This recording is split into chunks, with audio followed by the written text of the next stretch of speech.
Am I the a-hole for being mad at my parents that they got my older brother a car for his 18th birthday and not on mine, and then causing the whole family to be up in arms about it until they came through?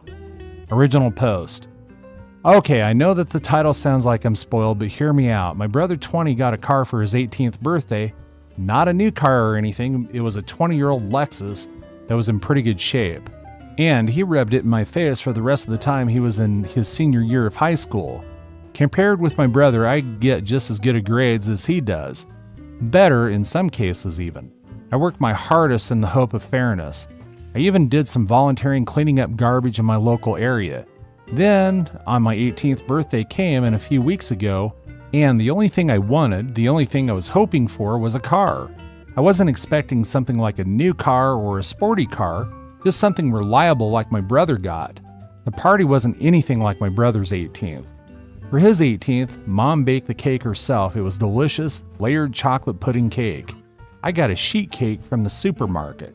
For his, they got a DJ. For mine, it was my dad's old boombox with a couple of mixed CDs. We went through the whole party, and I figured my parents might have just been waiting to spring a surprise gift on me, but that never happened. I asked them as things were wrapping up why there was no car when my brother got one, and they said that they felt like he'd worked harder for it. I asked what he did that I didn't, because I did all of that and more.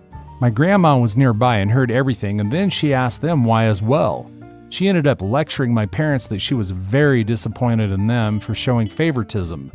Then she proceeded to announce to everyone still there that my parents thought it was fine to get their firstborn son a car and a DJ, but not their second. And then she even pointed out how much harder my parents tried for my brother's 18th birthday than they did for mine. My uncle was the first to stand up and say something. Then everyone else who had not left yet, I ended up just walking away and going to my room to sit and think. I got a few I'm sorry calls from relatives, and my grandparents convinced me to go out with them for the evening.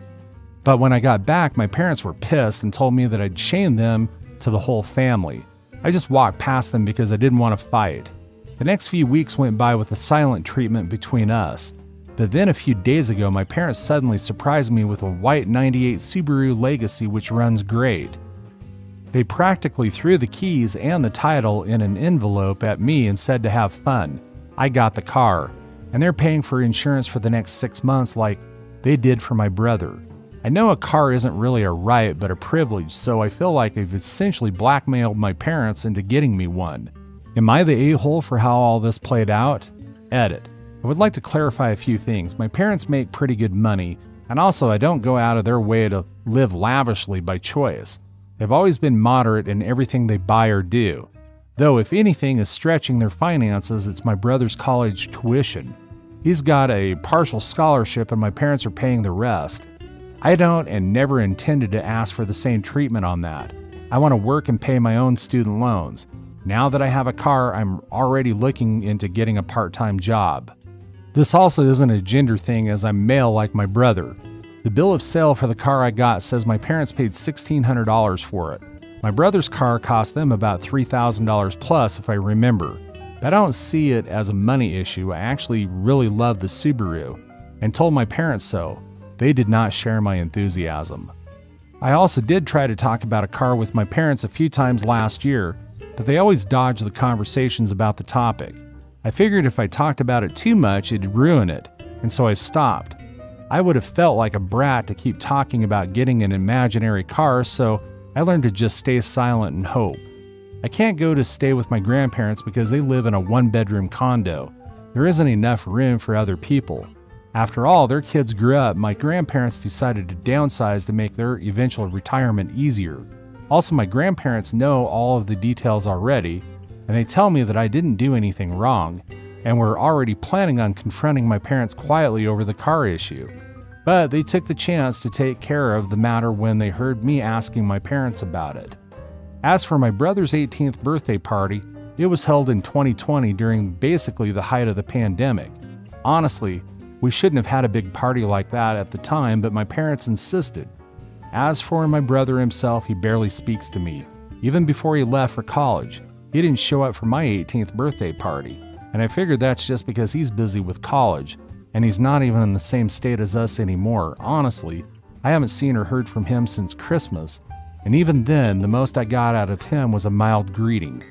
I did thank my parents for the car, enthusiastically thanked them even, but they barely said a word to me after giving me the Subaru. And then I thanked my parents, they brushed me off and just went inside.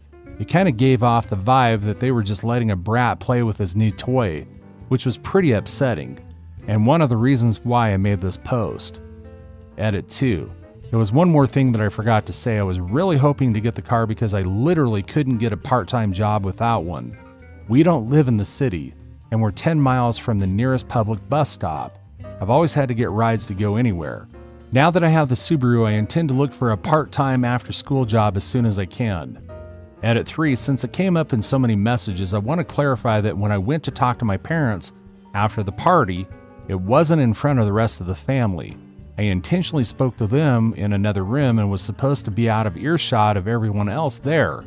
But my grandma eavesdropped and then barged in to start lecturing my parents about their actions. And that's what caused the crap storm to start. And now for the top of the comments before reading the update. Firstborn and female.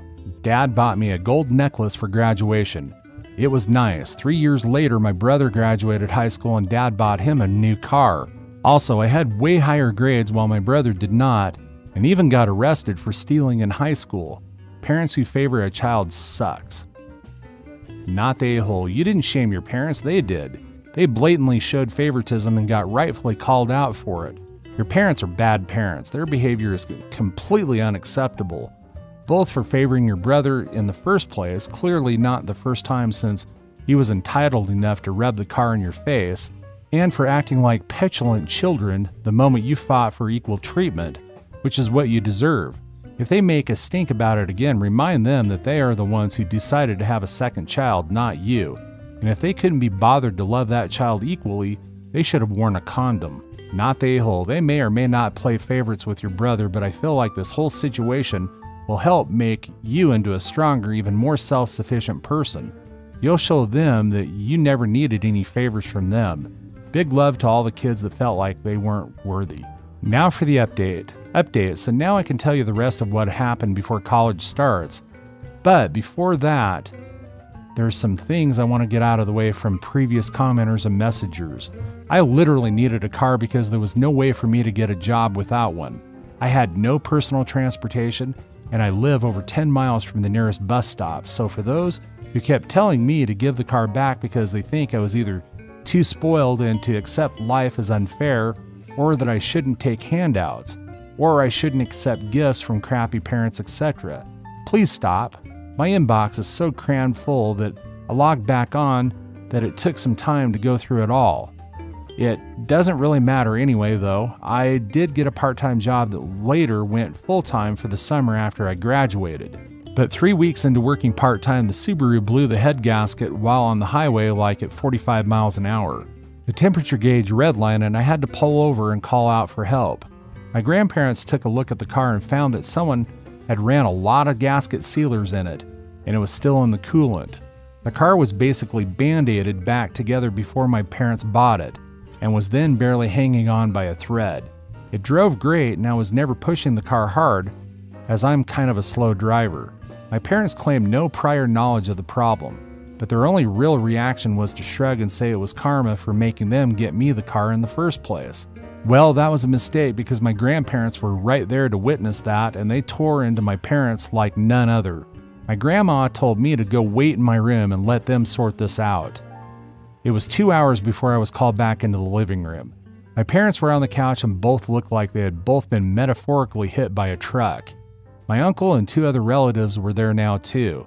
My grandparents had gotten it out of them that when they bought the car, they just looked for the cheapest thing they could find close in the area that still ran, and bought it, no questions asked.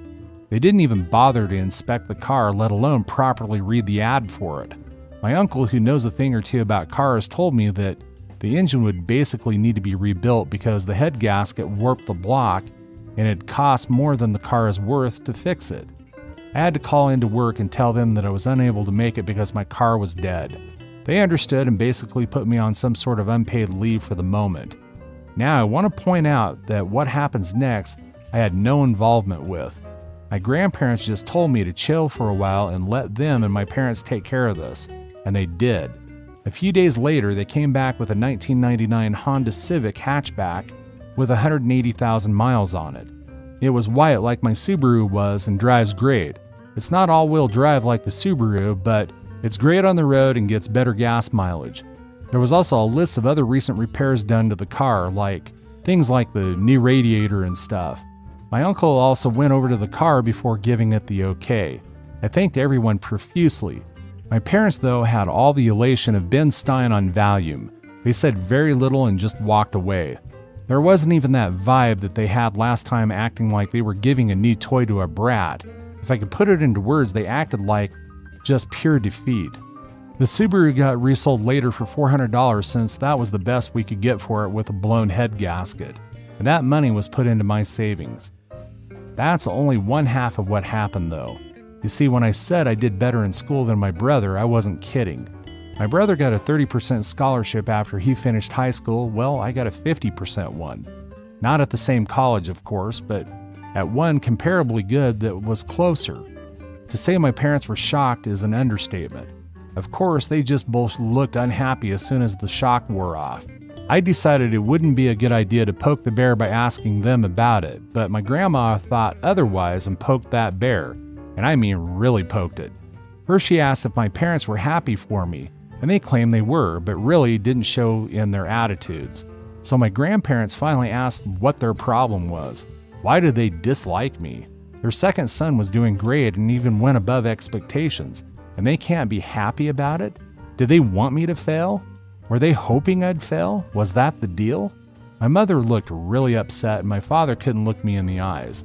They both meekly said that they were happy for me and managed to say they want me to take the world by storm when I go to college, and even said they'll help pay for some of my tuition as well, just like they are for my brother. My grandparents both sharply said that they better keep their word because there should never have been any favoritism, period. I thank my parents for their help. Got a light, if not limp, handshake from my father and a very stiff hug from my mother. It all felt so forced. I was and am still grateful for the car and the tuition, but my parents just drained the room of all the emotion. I ended up asking if my grandparents knew what it was that made my parents act this way. I asked if I was an accidental pregnancy or something, and they gave me the "it's time we told you" look. Well, I'm not adopted like so many asked, but I was unplanned, sort of. You see, my parents wanted both a boy and a girl, but got 2 boys instead. My brother came out as a boy, so my parents were really hoping to get a girl on the next go, and they had a prior agreement to stop after 2 kids. They never got a girl. My grandma told me they refused to find out my gender until after I was born. They were convinced I'd be born female, and they'd bought a lot of baby stuff for a girl, and they didn't get a girl. My grandma said that I ended up using all of my brother's hand-me-downs till I was 3 years old because my parents had bought so much girl stuff in advance that they couldn't use.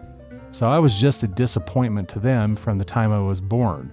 My grandparents said that they know that my parents are screwed up, but they've been that way for so long that there's no point in expecting them to change.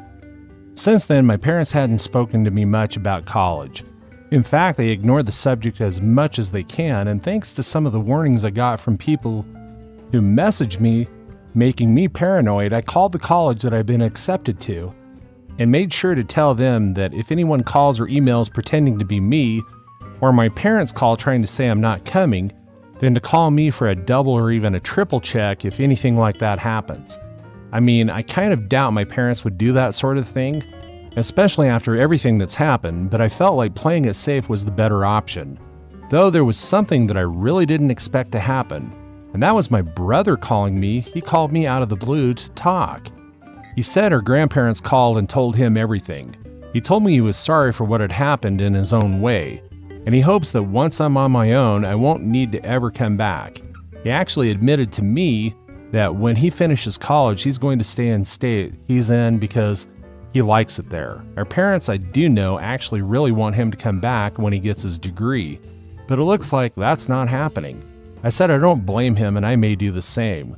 The rest of the conversation was a bit awkward because we weren't really used to speaking to each other much anymore.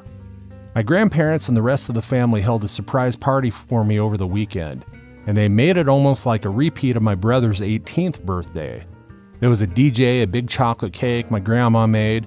I couldn't thank them all enough. My parents attended the party, but they were like wallflowers the entire time. They didn't say or do much, just stayed sitting at a far table in the corner and drank beer quietly. The look of defeat they had was even greater now.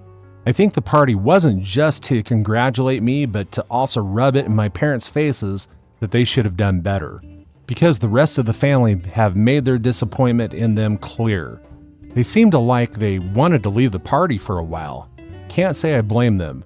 They were being humiliated into staying where they were. My grandma said that you're never too old to be taught a lesson in humility. As for my personal life, my part-time job went to full-time after high school, and I've been working hard to build up my savings before I leave for college. I made minimum wage, but a job is a job, and I want to leave it with my best effort put in before my 2 weeks' notice are up. I doubt I'm going to be coming back here to make another update, but after my first post, I'm just so tired of all the negative comments. About 95% of the comments on my original post were positive, and I want to thank all those who had nice things to say. You people rock. But the negative comments were so bad that I found it to be mentally draining. Some of the people who commented such negativity honestly feel like they've gotten worse issues than me. Lots of projecting maybe. If anyone had something harsh but constructive to say, that was fine, but some people just raged at me like they were foaming at the mouth. I really don't want more of that. Story 2. Am I the a-hole for refusing to help my sister with her kids and telling her she can ask her parents since I'm so ungrateful, childish, and spiteful? I, 24 female, am the youngest of two. My sister Elizabeth is 28. Growing up, she was the golden child and I was the scapegoat. While she could do no wrong, I could never do anything right where her parents were concerned. Her opinions and feelings held all the weight while mine held none at all. My parents have described Elizabeth as the perfect daughter and their dream come true. They also live in a country where no abortion access when mom got pregnant with me. I believe because they didn't want another child or because I looked like my mom's deadbeat father that I was treated as I was. Elizabeth and I were not close growing up. Sometimes she would throw the favoritism in my face with questions. Why don't mom and dad just ask what your favorite food is? Why do they never take you on special trips? Why do you have to do chores to earn birthday and Christmas gifts?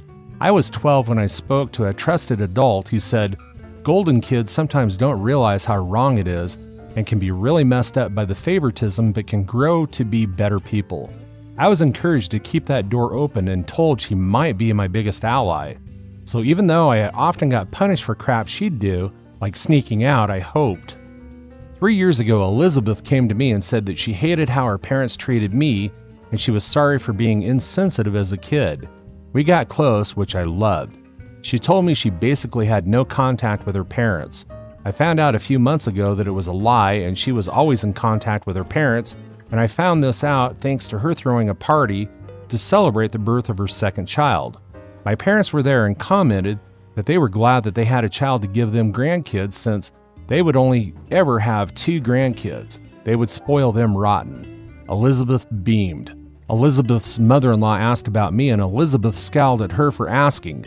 It really hurt to see her react that way. Elizabeth asked for my help a lot. Babysit, pick up groceries, come help with the kids, etc. She would mention mom and dad and how great they were as parents and how they'd even be better grandparents. I reminded her that they were terrible parents to me. She rolled her eyes the first couple of times, but then she said, I was ungrateful and childish considering all they had done for her, and she said it was spiteful to be angry at them after all this time. I told her I had every right to be, and she said, I hold on to petty shit because I'm spiteful.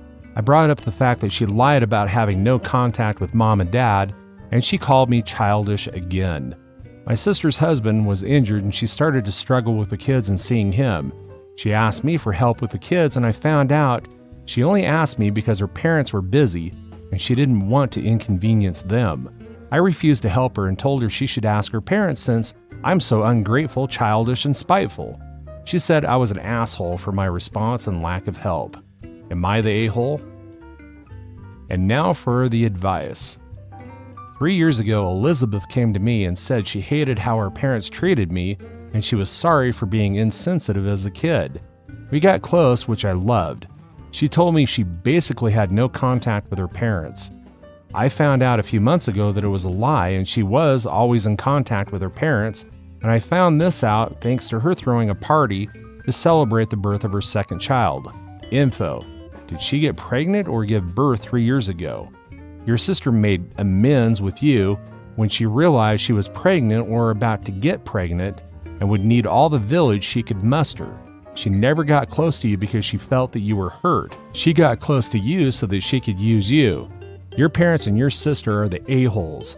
Yeah, Elizabeth was pregnant when she reached out to me. She implied, and I believe that it might have made her realize. Sorry, pretty. I really think that her apologies were less than genuine. What she realized that, above all, is that a sister is another free babysitter to be added to her roster for when her parents aren't available. I suppose her husband is an only child, or that there is a reason that makes it easier just to reach out to you than asking her in-laws for help when your parents are too busy to take care of her kids. I'm really sorry and you deserve better, but your sister is just as much an a-hole as your parents. I think you would be far better off without all three in your life. None of them are ever going to change if they haven't by now, and your sister either honestly believes she's better than you or just doesn't care how badly it hurts you as long as she remains the favorite. That's all for today. If you're enjoying this story, please like the video and share your thoughts in the comments section down below. Thank you.